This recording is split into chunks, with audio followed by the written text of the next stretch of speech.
So this is a review of a game I was not expecting to enjoy. In fact, from what most people told me about it, that the PC version was broken, that only 1024 was the max resolution, you couldn't play with the mouse, yada yada yada yada yada. Then I played Dark Souls Prepare to Die Edition on PC, and it's actually pretty damn good. However, um, there are still some issues. There are actually a little more issues than there are in the console version. First of all, this is not the worst port I've ever played,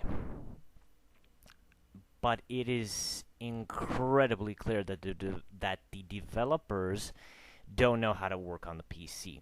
What I mean by this is they lock the game at 30 frames per second, and you never ever at any point have a smooth running game. No matter how much you change the resolution, no matter how much you tweak the graphics, well, you can't really tweak them because you have only 4 graphics options in total. You can change the resolution, you can put motion blur on, you have anti-aliasing, and you can put on full screen. By the way, never ever play on full screen because the mouse never connects with the game. So that means it's always on the screen, like the mouse icon is always on the screen, and if you're in windowed mode, you can just randomly click on something, turn on a whole new program, and then you'll die because the fucking game doesn't work properly. So don't play this in windowed mode. I learned that the hard way. What I wanted to talk about the frame rate is that the game never runs smoothly. Even if you do put it on the lowest of the lowest of the lowest settings, the game always slightly stutters, and this annoys the hell out of me because this is a very precision-based game. You have to wait, you have to look at what your opponent's doing, and therefore you have to decide if you're going to parry, if you're going to block, you're going to dodge and stuff. So you have to carefully look at stuff, and a split-second reaction can mean the difference between victory or replaying the same part of the game for the 50th time. And this is really annoying because you have to die to beat this game. You have to die over and over and over again until you finally learn how all the situations can play out, how the enemies will react, and once you learn this stuff, you can use this knowledge for later parts, and then you don't have to die 100 times just to beat a room of enemies or something. And that's how the game works. However, the frame rate always stutters the game. Always. You will never, ever have a smooth running experience no matter what you do. That said, the game does look better than the console versions. The console versions looked kinda muddy to me. They never look clear. Here, everything is crystal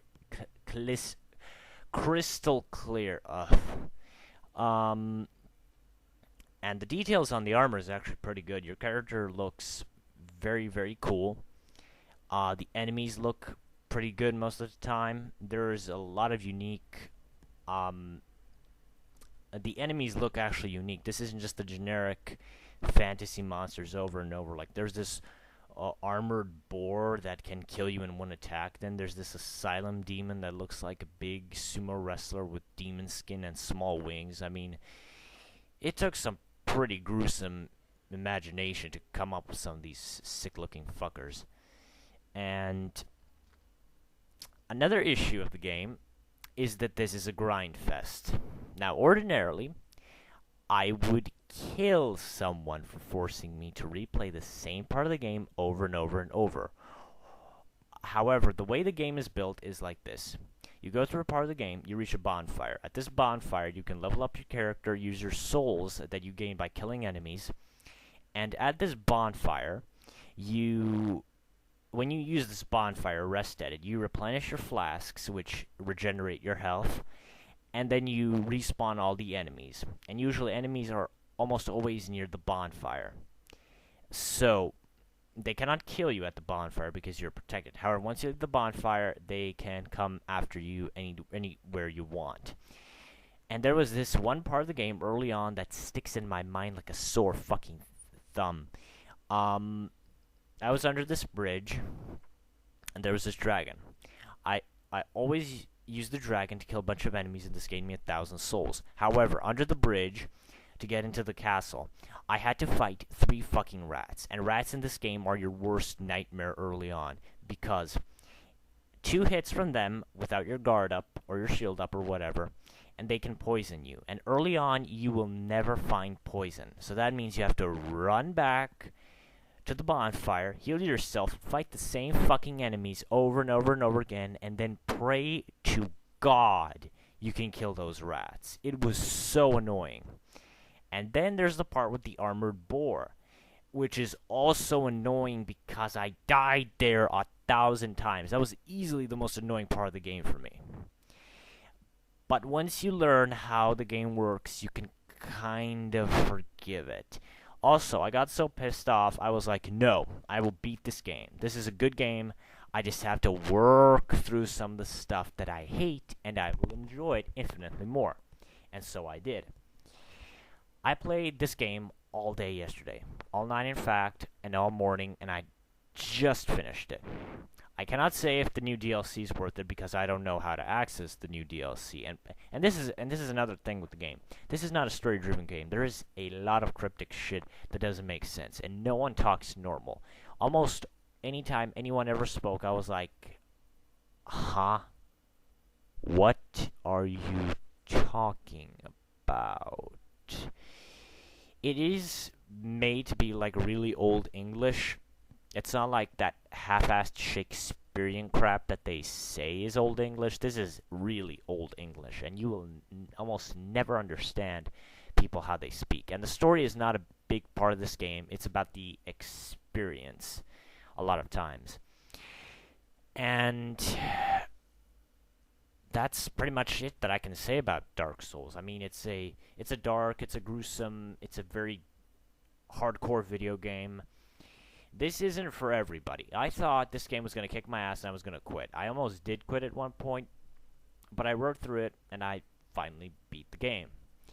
And it's pretty enjoyable, to say the least. Once you really get the hang of it, once you get your hands on some pretty sick gear, and then you start just destroying everything with a mix of skill and an awesome sword or awesome magic, you will feel like a utter badass. So yeah, I would give this game about an 8 out of 10.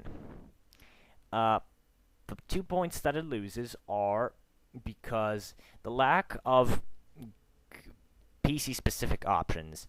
You can barely customize your graphics. The frame rate almost always stutters, and you will never have a smooth running experience, which can cause enemies to get cheap hits on you, and that can cause cheap deaths as well. This is a pretty big grind fest, and even I was sick of it to death. But I managed to work through it. Nonetheless, people who hate grinding cannot play this game. If you hate World of Warcraft, you will despise this game with your heart and soul. Because almost every part of the game, you have to grind, then die 50 times. And then once you finally get lucky and pass the next part, you have to do it all over again to beat the next room or dungeon or whatever. So yes. Oh yeah, and the controls. The controls are kind of fucked up. The controls are spread out all over your computer, and the mouse is a little too fast. The mouse just, when you move it a little to the left, it just flies all over the place and swings around your character, and you're just like, wow. The mouse controls are kind of bad. However, it beats using the keyboard. And some of the the controls work fine most of the time. However, some things are hard to explain. The lock-on is way too close to the direction buttons, so almost always I clicked left when I should click the lock-on, and that would kill me. So yeah, the controls will piss some people off, and you will need to fiddle around with them until you can find a set or configuration that works for you. But these might seem like small problems. However, in a game like this that really is dependent on split-second thinking, quick use of your weapons and stuff, you know, good fluid controls, it doesn't work. And plus, the game uses the console icons, like press A to pick this up when you have to press Q or something, or press B to exit, and you have to actually press press backspace to exit. It's kind of like Resident Evil 4, where you just have to fiddle around with everything until you figure out on your own what it means. Because even in the options menu, it does not say A is Q or B is backspace. You just have to fuck around with the keyboard and hope to God that you've figured out everything, how it works. That's just how the game is. It wasn't... Oh, and another thing that's bad about the controls. There is no jump button in this. If you press space, you, like, do a backflip. You do a backflip. If you press space with any of the direction keys, you perform a roll or something. And then you can do jumping. And stuff like jumping, parrying, and riposting is kind of fucked up because you have to do all these retarded combinations with your keyboard just to jump. I'm sorry.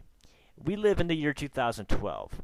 The jump button should be fucking space. There is absolutely no reason why I have to press space in combination with 4 buttons just to jump. But it's not as bad as on the controls. Well, it could be bad because the game, again, in the in-game options, it explains everything to you like you're playing on a controller. So again, you have to fuck around with everything, experiment like an idiot, and then remember the combination and hope to God you can use it in a split-second manner because it could save your life. And that's pretty much it. Dark Souls, it's an 8 out of 10. It does have a lot of small issues, but in a game like this where you need to have your controls work, where you have to have the engine work, where you have to have the technical stuff work, like me hitting a rat 50 times in it and then it killing me because the fucking game didn't register the damage to the rat, or me falling through the floor randomly. It's small things like this that make this a great game, but it's not an amazing game.